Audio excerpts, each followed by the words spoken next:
Hello, everyone, and welcome. It is the return, the illustrious and no one asked for return of What the Trans USA.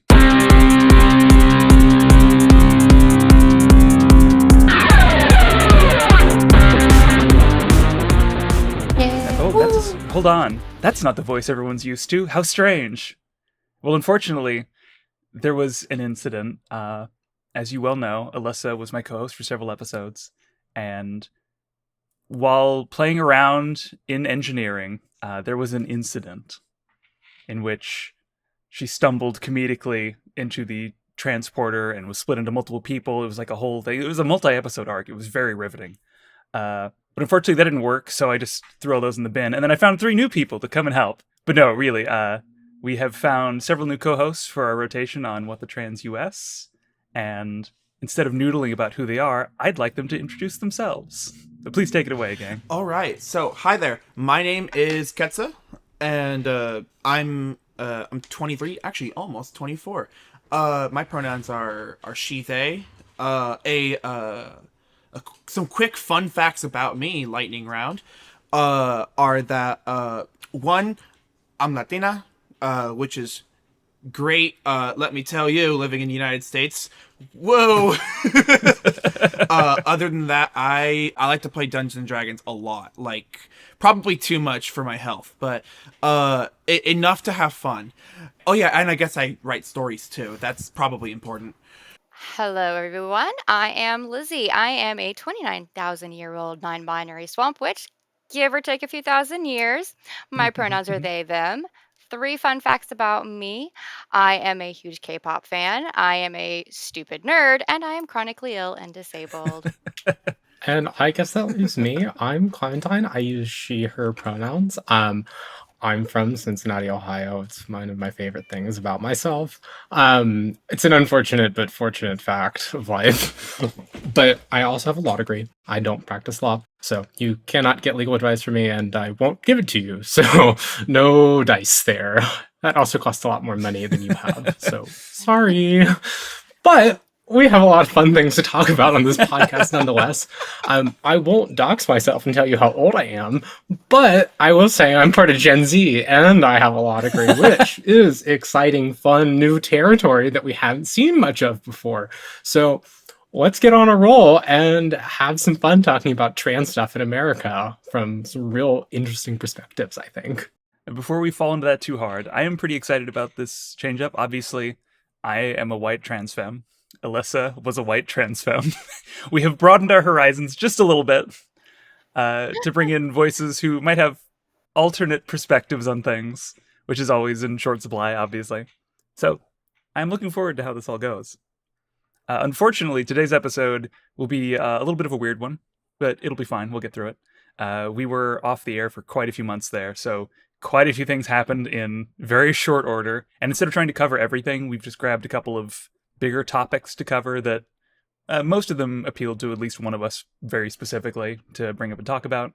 So if there's something that happened in the last couple of months that you feel has been left out, it wasn't like cut for any particular reason. Just if we tried to cover everything from, God, when was it? April until now, it would be like a 6-hour podcast.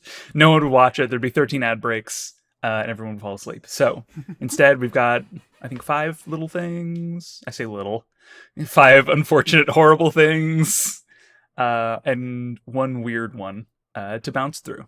So, is everyone here ready to suffer? Yeah, I'm always ready to suffer. Suffering is my middle name.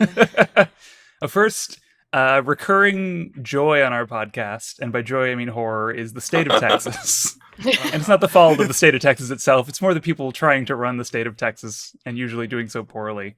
There's been some kerfuffle about gender markers in the state of Texas. I assume the 3 of you are pretty familiar with this by now, because it has come up several times in most trans news circles.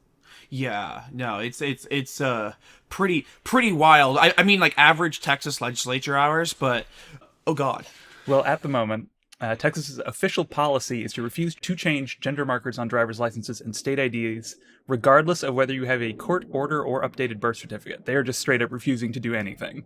The HuffPost quoted as saying, Neither DPS nor other government agencies are parties to the proceedings that result in the issuance of these court orders, and the lack of legislative authority and evidentiary standards for the courts to issue these orders has resulted in the need for a comprehensive legal review by DPS and the Office of the Attorney General. Clementine, as our local law expert, would you like to weigh in with any thoughts? Yeah, so like that statement there is like the Department of like Public something or other. I'm sorry, I don't have it off the top of my head, but DPS is basically the law enforcement agency, and the cops are essentially saying that they aren't party to this case. Like they're not a party to whether or not you changed your gender or not, and so that they don't really feel like they should have to do it. I think that's pretty weird, right? Like A little bit. I don't know. I don't think the cops really need a say in my gender marker.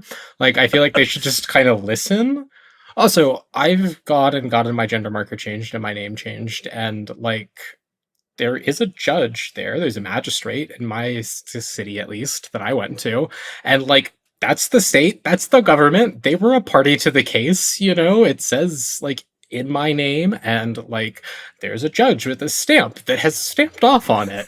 So I really don't understand why the state feels the need to have like extra representation on top of the judge that is already supposed to represent like the general public interest and the state's interest. So it's just really frustrating because this is just another example of conservative states deciding that they just don't like following the laws sometimes, and that they're just going to make stuff up and hope for the best because they have courts that are willing to kind of let this go. And the other thing is like it takes time. So like if you want to challenge this, which I'm sure people are, it costs a lot of money. And like it takes a lot of time to show up in court, and court doesn't go very fast.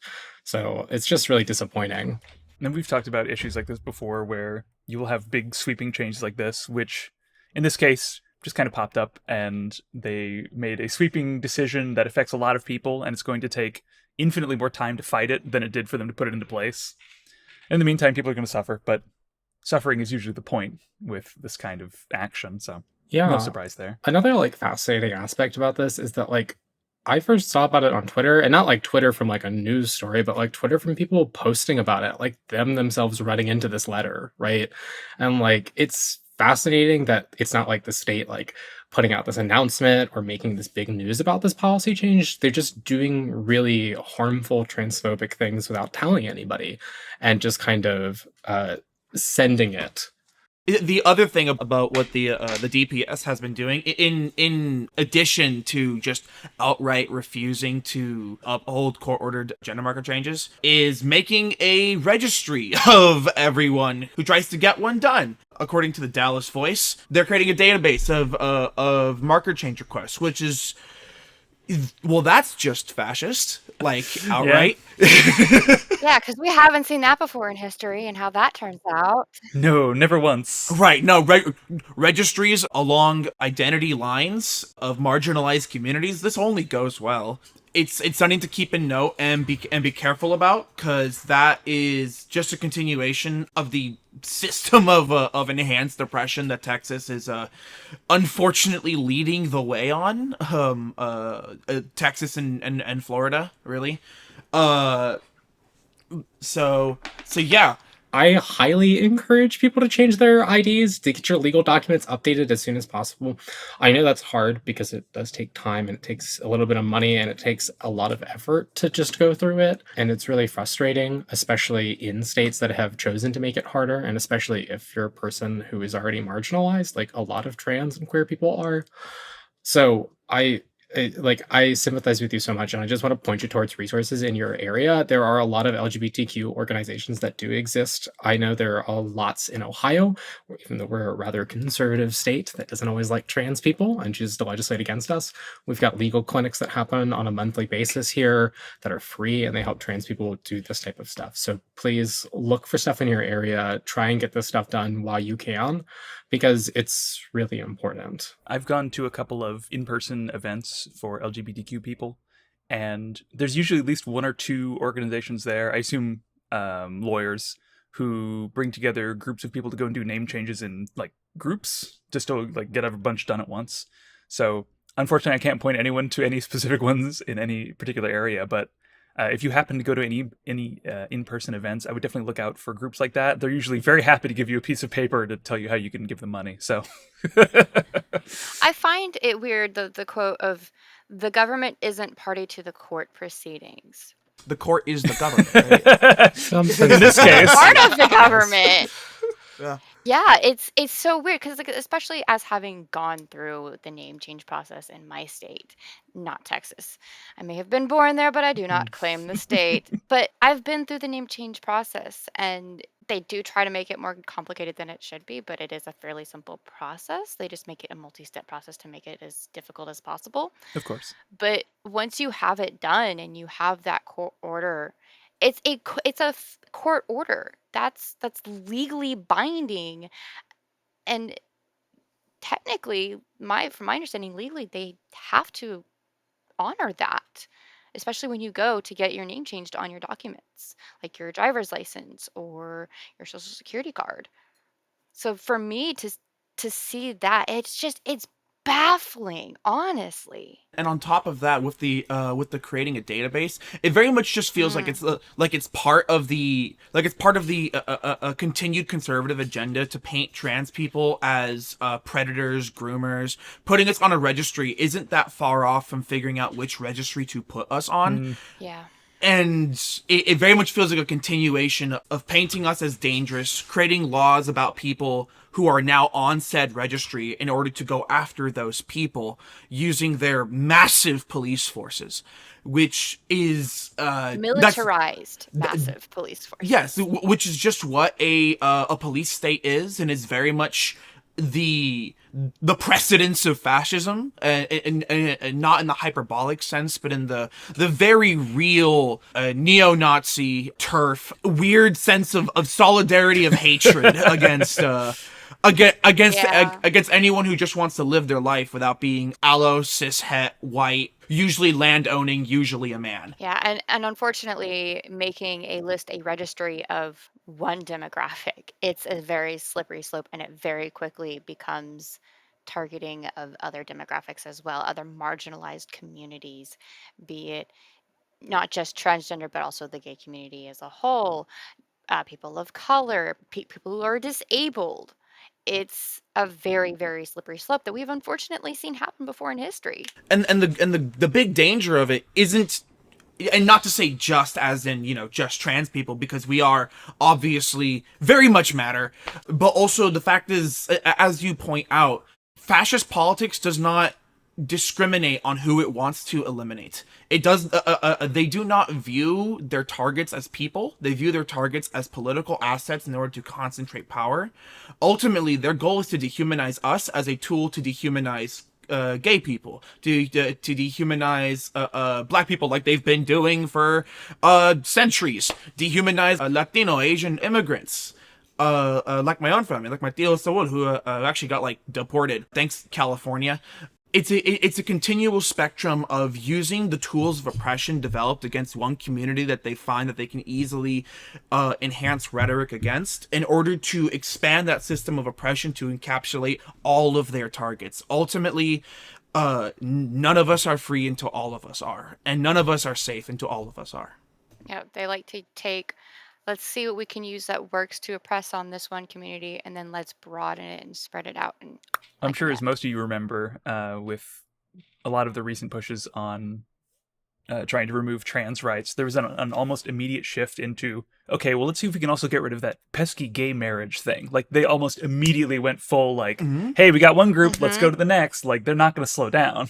I can give you the lawyer, Yeah, too, I and mean, say that Clarence Thomas writes that very explicitly. When he writes in, Roe versus Wade, or sorry, I should say, the opinion overturning Roe versus Wade, he writes very clearly that, all these other cases, such as gay marriage and, very many rights that we hold fundamental, not interracial marriage, because Clarence has a vested interest interracial marriage in that one. But, this is very clear. And another fascinating aspect about this, to me at least, is that this registry is not the first time it's come up for trans people in recent years.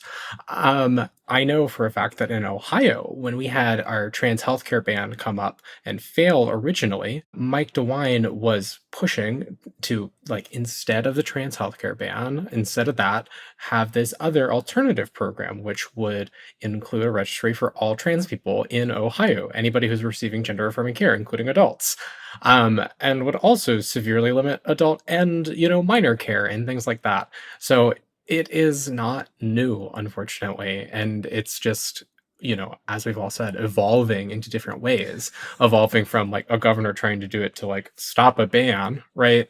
Yeah. To like this, which is very clearly the government just doing things in the shadows and trying to just say, we're kind of done with this, actually. Yeah, and not to put too fine of a point on it, but ultimately their goal is to eradicate trans people, is to exterminate, because, and it's very much just the word exterminate, because they don't view us as people. We are political assets. It's the Michael Knowles quote from CPAC: to eradicate transgenderism from public life. Transgenderism must be eradicated from public life entirely. The whole preposterous ideology at every level. A normal and healthy statement that a human being might have said. Really out there making Umber echo increasingly more on the point. Unfortunately, we've got more bad news from Texas, is what it seems Yeah, like. Texas just keeps going into unfortunate territory. In further trans news, unfortunately not the first loss of a trans person's life for 2024, but Dylan Gurley, 20 years old, was found unconscious with multiple stab wounds in an abandoned property on July 23rd, 2024. She was declared dead less than an hour later at the hospital. There was a suspect implicated in Dylan's death, and he's been in custody of the Denton County Jail since July 24th, following his arrest for a completely unrelated charge of public indecency. Both Dylan and the suspect reportedly stayed at the same abandoned property that Dylan was found in. Witnesses report the suspect expressed frustration over missing money and would, quote, hurt or kill whoever stole from him, according to Dallas News. Detectives reviewed the suspect's phone calls while in jail, discovered self-incriminating statements that tied him to Gurley's death, and a murder warrant was obtained as of Friday, August 16th. That's still ongoing, and that's going to just play out how it will over the next year or so, probably. Dylan's murder specifically is the fifth known instance of the murder of a trans person experiencing homelessness in 2024, according to Tori Cooper, the Director of Community Engagement for the Human Resource Campaign's Transgender Justice Initiative.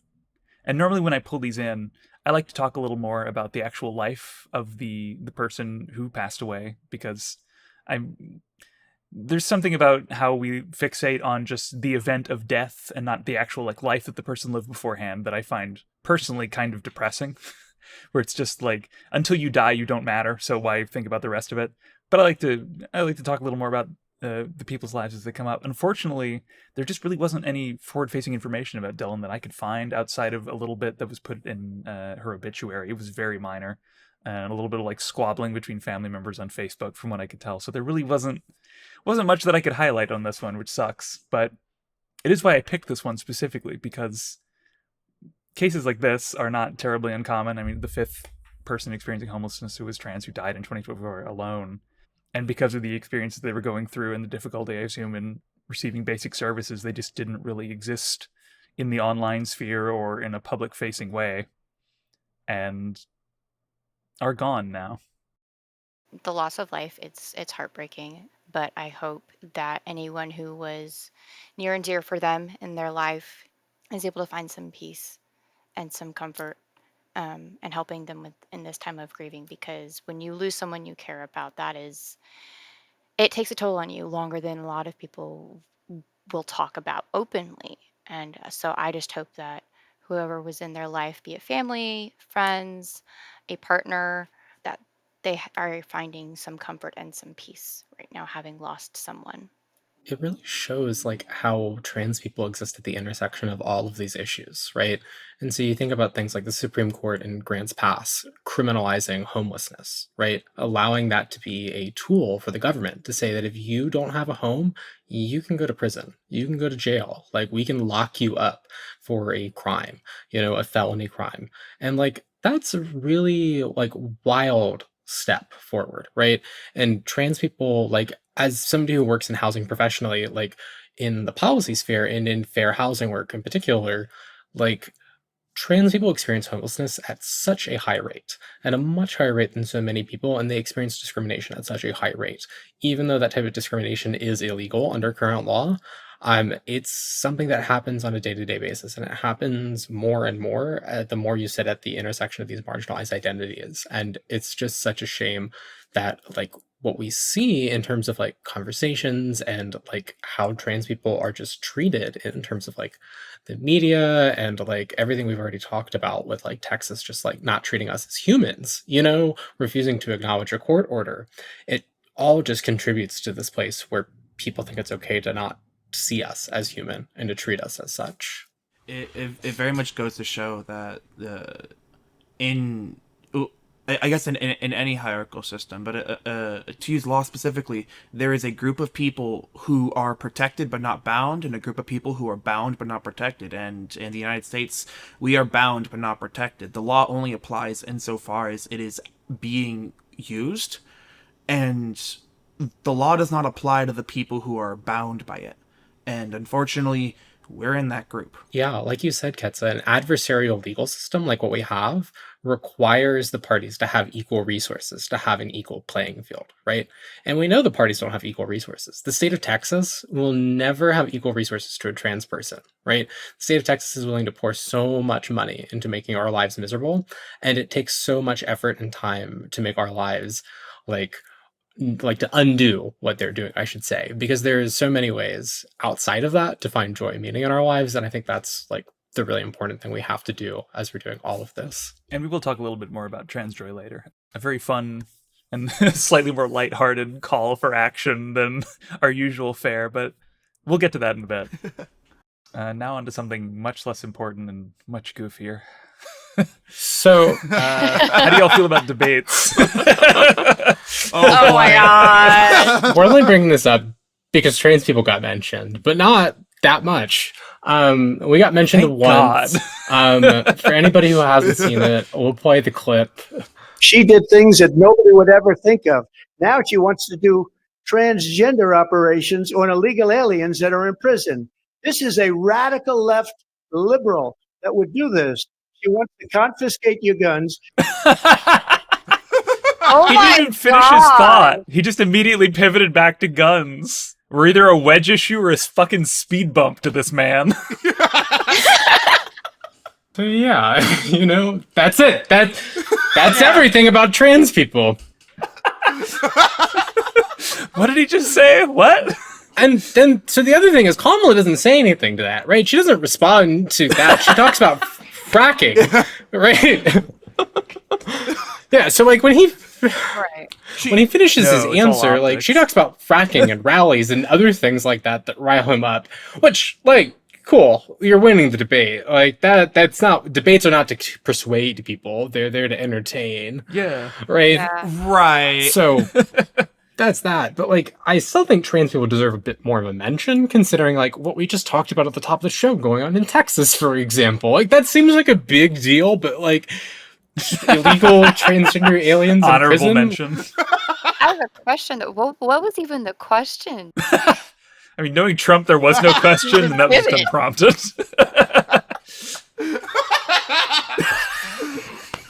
What I can do, though, is provide some context. So this is from Jail Holzman on Twitter. Like, she is super cool. She's lead in Echo Astral, a very cool band that y'all should listen to because they're queer and trans.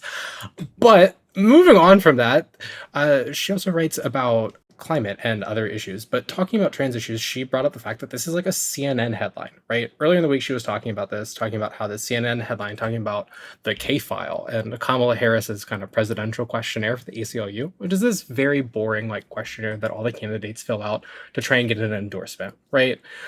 In the primary, they say a lot of things, a lot of pretty liberal things, like that they support like defunding the police or whatever, you know, like whatever's kind of trendy during the primary season.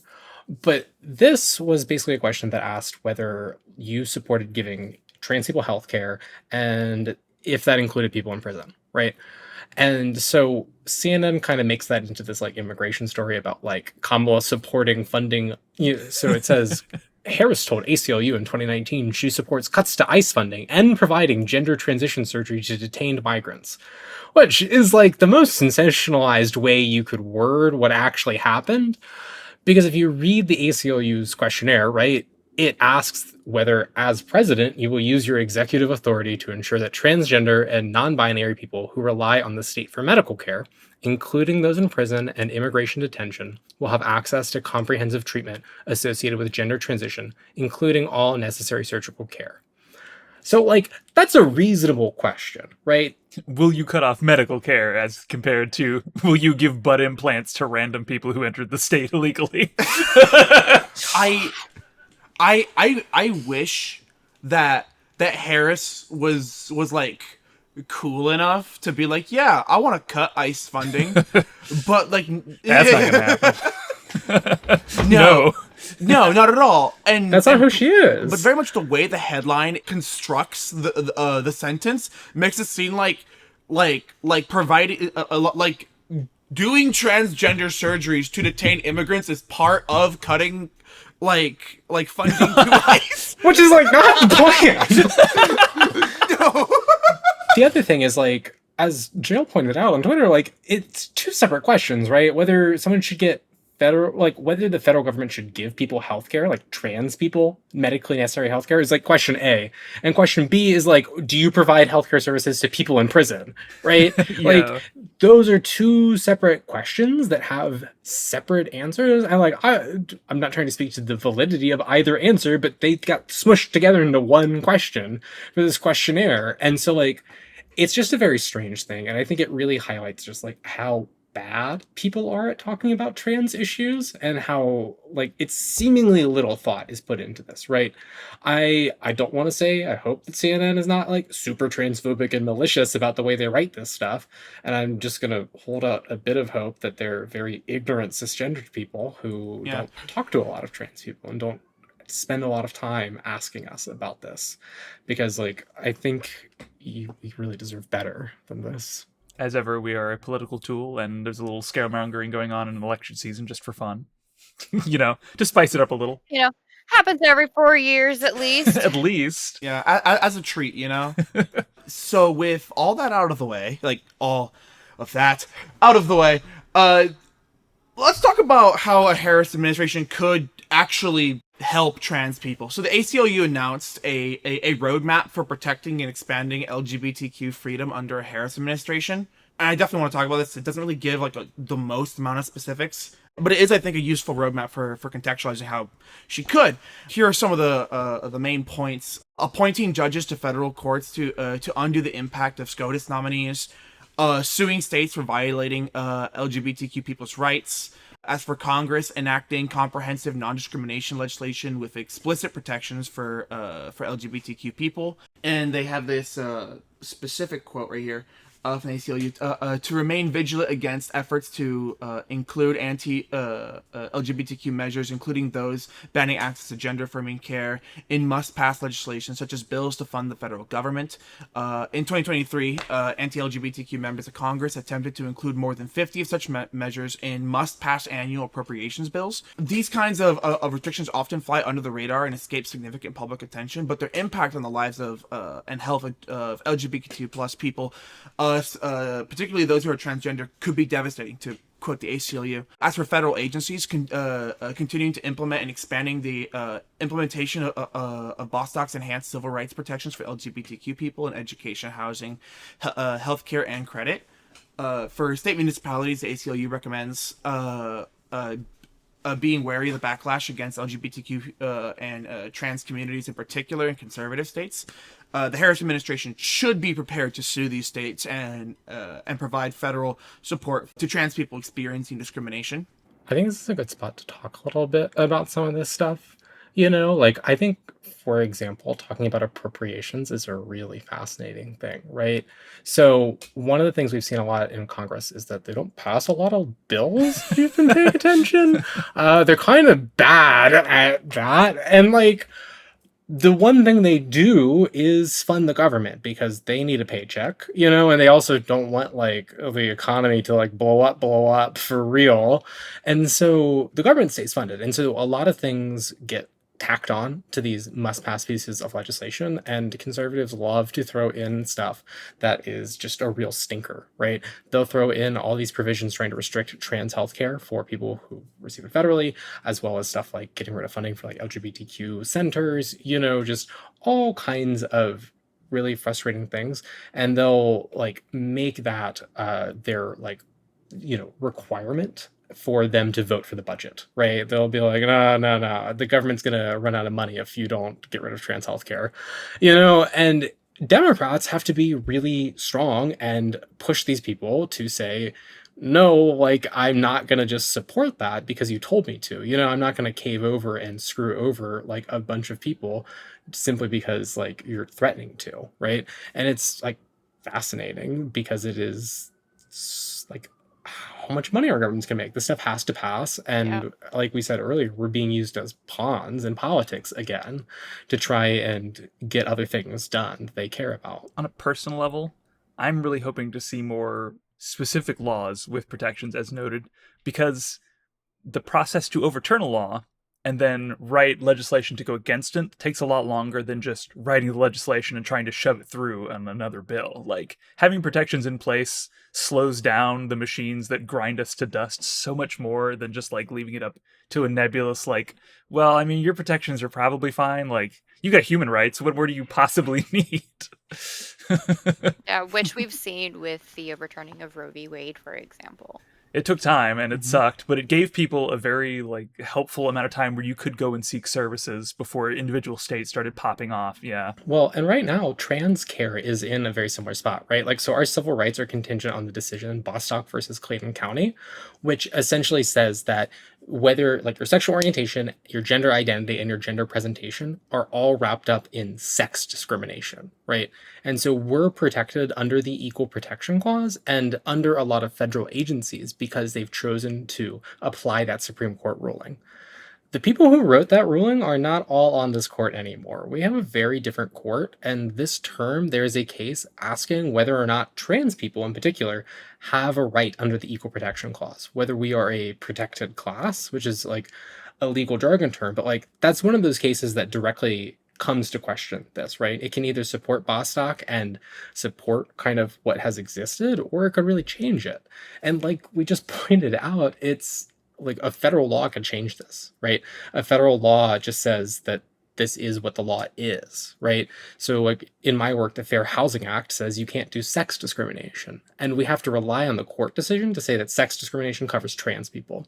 When instead we could just have a law that says trans people are protected, and that would go a lot further in terms of what we need to be doing. Yeah, I mean, just one of the few things that could be done, because for example, it's probably a pipe dream in this current political landscape, but amending the ERA to just be like to have its expiration date just be set to like not in the 70s and have an expiration date be like hell, it could make it tomorrow because there's enough states that have signed on to it to make it an amendment to the Constitution already. It just has to not have expired like 50 years ago. You're scaring the con law professors. An amendment in this economy? That's an entire class. Well, I mostly mean the question about the Equal Rights Amendment. That's fascinating con law, but I will not diverge on that because that's too long. It'll be a lot of Clementine talking to herself, unfortunately. There are some specific recommendations that have been made, at least, I'm seeing. On day one of the Biden-Harris administration, they issued the Executive Order 13988, preventing and combating discrimination on the basis of gender identity and sexual orientation, which applied Bostock ruling to federal anti-discrimination laws that apply to housing, education, healthcare, and credit. But it took until April of 2024 for them to finalize a rule to strengthen that non-discrimination protection for LGBTQ people in healthcare and insurance coverage under the Affordable Care Act, which early in the administration, the DOJ reversed the Trump-era memo basically DOJ policy for how to enforce or not enforce the law that was designed to severely limit the application of postdoc. So even when conservatives like Justice Neil Gorsuch, I'm terrible at names, That's Yeah. okay. give give You're killing it. LGBTQ people a win, Trump or other Republican administration can basically ignore those rulings by simply choosing to not bring a lawsuit. And there's a note from, I'm thinking it's from Clementine in here. It says, I Yeah. see this at work all the time. The Ohio AG lets discrimination cases sit and reach the statute of limitations because he doesn't agree with those laws, Extremely cool behavior. which I would think would be grounds for him to be like, essentially fired. But that's my opinion, and I don't know much. I super agree, but like ignoring the law when it suits them is basically the modus operandi of the entire American political system. So, but to Clementine's point, it very much shows that the severe limitations of having the entire like infrastructural undergird of protections be based on a ruling that can just be overturned tomorrow, because it means once that ruling's gone, all of the executive orders, all of the federal agency decisions based on that ruling can also go away with it, which is just a collapse in protections off of one move. It's a real problem with the centralization of political decision making to SCOTUS. It is kind of wild how long it took them to cement healthcare stuff. I didn't realize it was a whole 4-year gap of just sitting and waiting. Talking about dragging their feet, we can talk about the VA as well, right? And so another big issue that like the ACLU points out that the Biden and Harris administration still needs to address, and something they could do today, and really work on this. They say, quote, for example, while federal employee health plans, Medicare, and the Federal Bureau of Prisons all provide gender-affirming health care, including surgery, the Department of Veteran Affairs has been dragging its feet on the issue. Despite the VA announcing in February 2021 that it would begin reviewing its policies to ensure that they are fully inclusive of transgender veterans, including a plan to end the ban on comprehensive gender-affirming care, transgender veterans are still not able to access medically necessary, even life-saving surgical care within the VA healthcare system. So that's talking about how they did undo Trump's ban, right? But there's still severe limitations on trans healthcare. Another fascinating thing the ACLU brings up is that the military is the largest employer of trans people in the United States. 1 in 5 people, like trans people, work and serve in the military at some point in their lives. And that's just like fascinating, because the fact that our largest employer is the government and that they're discriminating against us and not providing us the medically necessary healthcare that veterans deserve is just wild. Because like, as we said, it's 2024, and they were talking about doing this in 2021 at the beginning of the administration. Yeah, and I can say, like, as firsthand, having seen it happen, my dad, he's straight white man, cishet, all that. But I've seen firsthand how just he needed surgery to repair his knee, and they dragged their feet. They tried to refer it out to other people and everything. It's an overall issue, but it also, I feel, impacts the people who need it the most, and that tends to be, unfortunately, the marginalized people, which are, in this case, the transgender community, are a huge part of that, because so many do actually, I actually have friends who joined the military because they were able to get coverage through military insurance, essentially, for hormones, for transitioning, and everything that they, for gender affirming care. And that's one of the reasons that they joined the military. And honestly, that's just a whole other topic that we could go on and on and on about, and how people are literally joining up and signing a blank check for their life just to try and get gender affirming care. That's heartbreaking and terrifying, honestly. It's already terrifying to sign away your life to overwhelmingly go bomb or shoot people who have no business being bombed or shot, so some oil company can make money. But the fact that we have a system in the United States where a big reason why people join the military is to just get their basic needs met, and then they don't get their basic needs met, it's layers and layers and layers of cruelty. Already fighting for most often a profit margin, and then not even getting anything out of it. It's and if you're trans, that is doubly, triply true. Yeah, and it makes me wonder like, because we have all these veterans who are not getting basic life-saving care they need, be it mental health or cancer or, things that happened to them while they were in service or needing gender affirming care, which affects their mental health because suicide rates on veterans are high. How many of those veterans are transgender and were unable to get the gender affirming care they needed? And it reached a point for them mentally where they couldn't take it anymore. There's a quote by Albert Camus. States that suicide is. I think the way it goes, suicide is not by thought alone. This is a good example. Structurally speaking, the VA it doesn't just drive veterans towards taking their own lives, but if you're trans, that you're even more likely to be driven in that direction because you're being deprived of the greater degree of healthcare needs that you have compared to a cis person. And it's horrifying because many trans people, as this points out, join specifically to try and get access to care from a government that doesn't care about them. I think the silver lining to this, if anything, is that the administrative state can use its power for good. The Biden administration and a future Harris administration can use their powers to force the VA to do these things. They can push them in a positive direction and to make things change. And they can do that in all kinds of other departments, whether that's, housing and urban development, whether that's the Department of Education, Health and Human Services, to the Department of Justice, and working to fight like anti-trans legislation in states. There's all kinds of things they can be doing. And there's also a lot of bad things that you can do with the administrative state, like Project 2025, spooky music or some scary thing like that. Because like as much as that gets brought up, like this is a great example, right? Where even in a good administration, right, a good quote unquote administration, lots of things are getting their feet dragged, especially when it comes to trans issues, because we're such a small percentage of the population and it's easy to ignore this, and to that extent, like imagine what can happen when a government is actually using its power to come after us instead of just dragging its feet on helping us. Mm-hmm.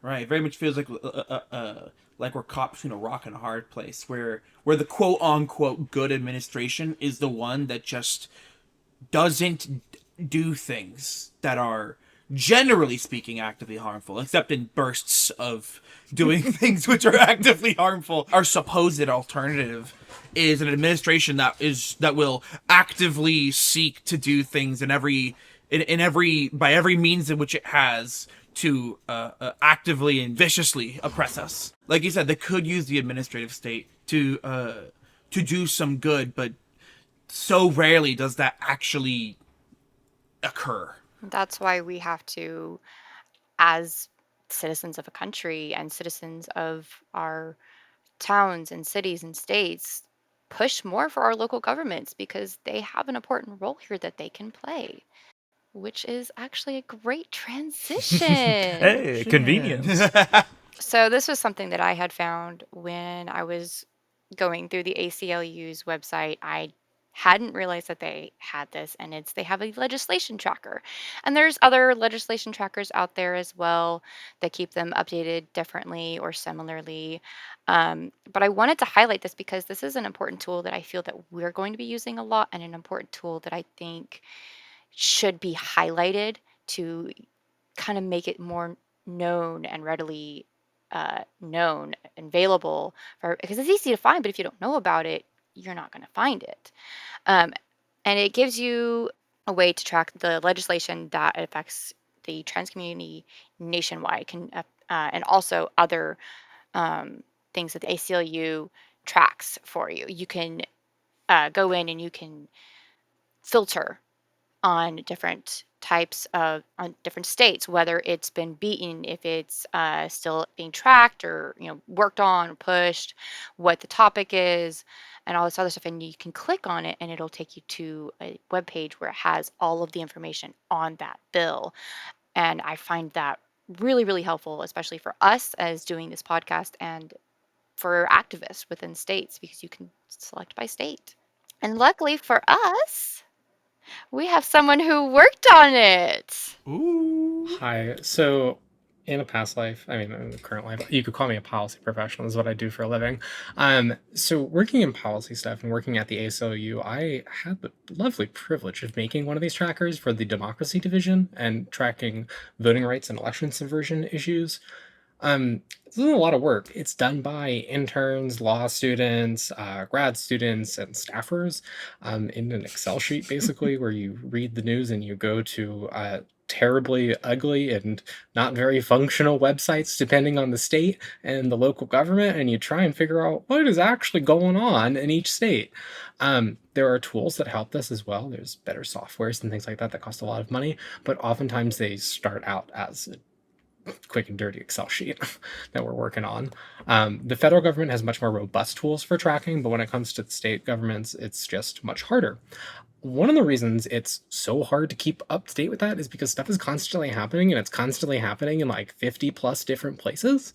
Now, this is for you UK listeners, right? You have a different government. Your government works fundamentally differently.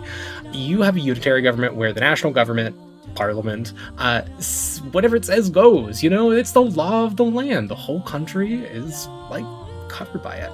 Now, I know there's some limited regional governments and local government functions, but they're always secondary to the national government. Here in America, we do things differently, right? This is America, so of course the states all have their own powers. They're all sovereign. They have to share power with the federal government. So even though the federal government and the Constitution are the supreme law of the land, states get to do things, right? Because the Constitution has a bunch of carve-outs in there that said, hey, actually, we don't trust the federal government a lot at all, and we want the states to be allowed to do these specific things, as well as unspecified other things, because the Constitution was written by a bunch of drunk white men in Philadelphia over the course of a summer who are all about our age. And so we have limited capacity to understand and foresight for 200 years in the future. Regardless, we have 50 states that get to make their own laws with important things. And cases like Roe versus Wade, being overturned means that the states get to vote on things, right? The states get to decide. If you watched the debate yesterday, Trump talked about this with abortion. He's got some very funny clips talking about the abortion amendments and how some states were much more liberal than they thought they would vote. But that's okay because it's up to the states. And so that's federalism. We've got a bunch of states doing their own things. And so it's really hard to keep track of this stuff. The other thing we can talk about is model legislation and how a bunch of people dump money into this. We've talked about model legislation before on the podcast several times. Basically, every time something popped up in a state, we've briefly re-explained what it is. But hey, we've got someone here who can do it in more detail and more eloquently than I ever could. So hey. No, but so the real kicker here is that there's a big industry with a lot of money that is pushing out this anti-trans legislation, right? So they make model legislation, which is basically trying to do state government's job for them, because state governments are really underpaid. Oftentimes there are in a state like Texas, for example, the state government is hardly ever in session, and that's by design. You don't get paid a lot of money to be a state representative in Texas, and they barely show up. So they don't get to pass a ton of things, and when they do pass a ton of things, it's done really quickly before they all leave town. The other thing is you don't get paid a ton of money, and so only relatively wealthy people can do that, right? Because if you're not making a lot of money like me, I don't have time to go be a part-time legislature for $1,000 or something like that, right? That'd be cool, but driving to Columbus for me, that takes a lot of gas money, and I would like my legislative job to pay for that. Ohio is a state where you get enough money to do it, and so again, with federalism, every state is different. But the reality is a lot of these state legislators are overworked and they don't know a lot of things about a lot of things. And so it's way easier when there is a group of your friends, people who used to be state legislators with you, who are now lobbyists, who now work at these organizations like ALEC, to just come in and say, hey, I wrote this law. Wouldn't it be so helpful if you just had somebody who wrote laws for you and just gave them to you and then you could just pass them?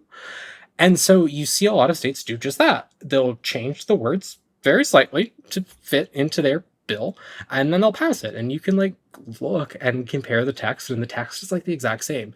And sometimes there are weird typos where they didn't adjust it properly for the code because they didn't have one of their state's lawyers do it to actually fix it. So that is a lot to say that there is a giant industry working to do this. And on the other side of it, there's not a huge industry, right? There's not a bunch of liberal billionaires pumping money into like left-wing academic research institutions that are pumping out model legislation, promoting civil rights for trans people.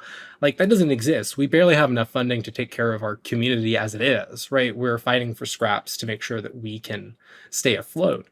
And that's just not the reality that our opponents have. And so I think it's really important to like recognize that like one of the reasons it's so hard to keep up with is because there is so much money and because there are so many places that it's happening. And that is all by design in a system like this that gives that structural advantage to the moneyed and the powerful, because they are able to play ball in every single state, and they're able to play ball really well. When we talked about earlier, like courts and things like that, having money helps you win. Having a lawyer helps you win in court. If you show up without a lawyer, you're at a disadvantage. And not every time you show up in court is the state going to provide you a lawyer. Money talks. It speaks very loudly in the United States, unfortunately. And there is a lot of money to be made right now in being a shitty anti-trans grifter, which is the real crux of a lot of these issues, unfortunately. Yeah, a lot of the same people showing up in every state.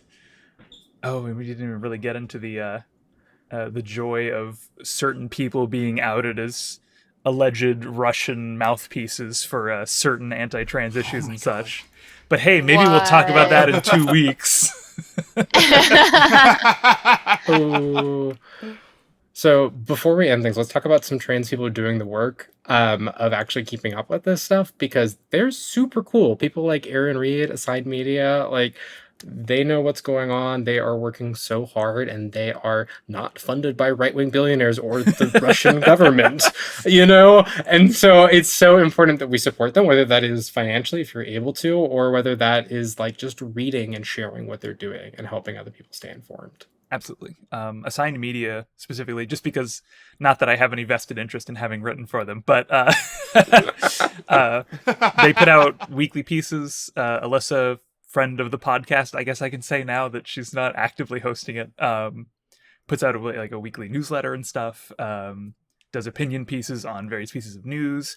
It's just a nice way to keep up with things, and she's very, let's say, opinionated about how people treat trans individuals in the United States. So if you need some vitriol against the people who are being very mean to you, then hey, some of those articles are a pretty good way to get it. It's very cathartic. So with all of the less fun things out of the way, we are normally in the part of the podcast where I would call out trans joy. Every week I would try to find something positive for us to talk about, because obviously, as a trans person, a lot of the news you hear is pretty negative. It's hard to find little pieces to keep you going sometimes, especially on a national level, because normally whenever we're talking about legislation, the happiest thing you can say is a bad piece of legislation didn't make it through and wasn't turned into a bill, which I don't think is a positive so much as a net neutral in a way. The bad thing just didn't happen doesn't feel like a good thing, Yeah. And because of that, I want to try something new. I want to solicit trans joy from just people who listen. People your friends, your family. I don't really care where it comes from. I just want happy things happening to trans people to talk about. A lot of things fly under the radar. I'm talking about things like anything from engagements, weddings, anniversaries, any charity endeavors you might get into. Just literally anything that counts as good news for the trans community would be great. Let me tell you. At the moment, we do not have a solid submission route for that. I'm going to talk to our lovely What the Trans UK partners to see if we can get a channel set up over in their Discord for submissions there. If that doesn't work, I'll find another route. Doesn't work, and don't worry about that. Until that channel goes up, I am in that Discord. My username there is Kialee, Kialee. You can find me pretty easily. I've got a bright blue name, I think, is the staff name for all of our people. So if you see me in the list and you have something nice you want to share, feel free to DM me. I might take a second to get back to you, but we'll throw it up in the podcast. And appropriately, we have someone in our lovely quartet who wants to share something. Ain't that convenient? Woot woot. So I have someone who is a near and dear friend for me. He is actually one of my best friends, and I have known him since pre-transition and everything. His transition, not mine. He has helped me a lot with figuring out my own identity and everything, and I want to kind of pay it back a little bit. He is my best friend and also my tattoo artist. Briar recently moved shops, and I want to try and highlight them a little bit if you want to see their work. His Instagram is Cosmic Roadkill, and he is actually at Empire Tattoo in Oklahoma City. So if you're in the Oklahoma City area and you're looking for a tattoo artist who is absolutely phenomenal and super duper sweet, honestly, and you're also hoping to find someone who is part of the trans community or is LGBTQ friendly, absolutely recommend hitting up Briar. Briar, I love you so much. Thank you for all of the amazing work you have put on my skin forever. Thank you for listening to our latest episode of What the Trans US. Hope you enjoyed. While we're bringing in lots of exciting new people getting settled into a new format. I don't know about you guys, I had fun. Today's episode was written by Quetza, Clementine, Lizzie, and myself, and our wonderful theme music was composed by Waritsara Yui Karlberg. And now we are going to roll through our list of our wonderful patrons who make these episodes possible through their support. We love and support all of you. Lex Phoenix. Sebastian Singh Soprano. Joe, the low-quality NB. Andrea Brooks. Jack Edwards. Emily Roberts. Dulcie. Stefan Blakemore. Crazy Richard. Needles and Threads. Flaming Daphne. Dr. McGee. Genevieve Dixon. Rachel Harris. Katie Reynolds. Georgia Holden Burnett. Grabalicious. Mix Affen. Root -1. Gray. Elizabeth Anderson.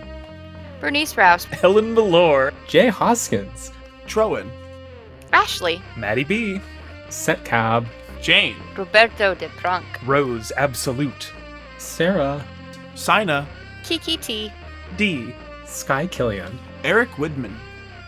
B. Jude. Monsieur Squirrel. Fergus Evans. Anubis is a jackal. Kamina. Brandon Craig. Break Thakistan. Break the system, I think. But, like, system is spelled cis. That's pretty good. You wanna stab at that That's one again? actually really smart. Break the system. Cyan Phillips. Heidi Reardon. Ezra. Clara Viliami. If I said that wrong, I'm so sorry. Amelia. Corvina Ravenheart, the transmetal DJ from Twitch and VR chat, will play St. Lucifer for props. Tabitha Joe Cox, aka Candy. Fiona McDonald. Urgatroid.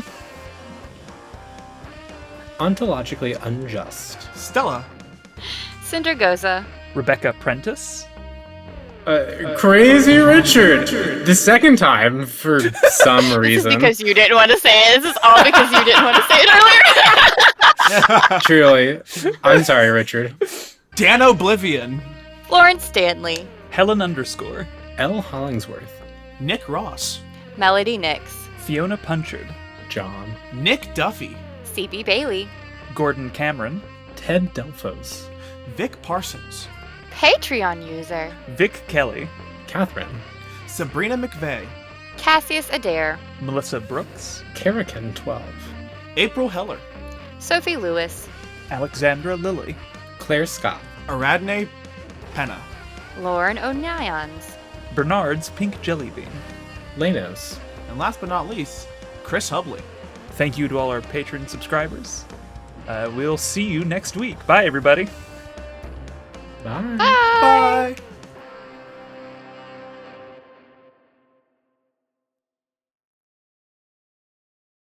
Probably the one I'll jump in on will be the legislation tracker, in which I will also pull you, Clementine, a lot. For that one. You will be dragged kicking and screaming into talking about legislation as I know you hate. I definitely don't have a website with that on it or anything. Oh my god, if only we had the person who worked on the tracker here. Oh my gosh.